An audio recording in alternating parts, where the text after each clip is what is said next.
后来过来是疫情指挥中心昨日来宣布，正式来成立着新冠疫苗临床试验的登记平台。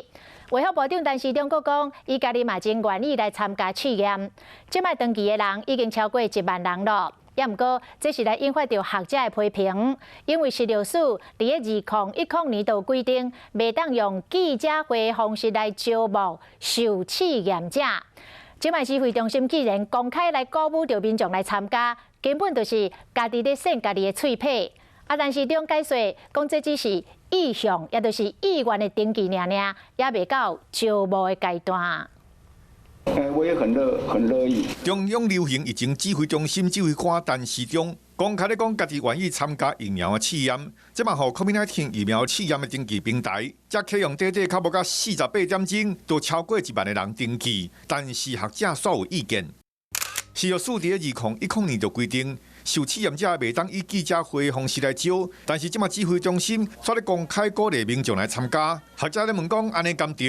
招募广告本来就必须要经过审查通过之后，内容才能够去对受试者招募。当一个民众、一个受试者，他没有办法先知道风险、确知风险的时候，就去参加试验，到最后的结果，其实很容易被那个金额所迷惑。卫福部它是未来这个临床试验安不安全、有没有效的一个监督管理者，他是扮演一个裁判的角色。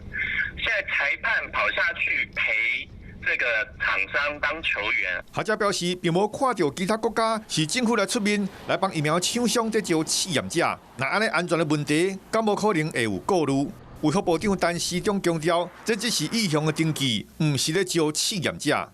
大家也都不希望在程序上面让我们疫苗的研发会延宕。我们来帮忙把这意向书收了，让大家到时候再找这个志愿者。食药署表示，这是因为惊讲天气凉冷，第二波疫情马上会开始，所以才由陈时中公开来公布。平台只是咧收集资料，佫就要经过疫苗厂商审查了后，才会当找出试验的人，绝对唔是在做广告。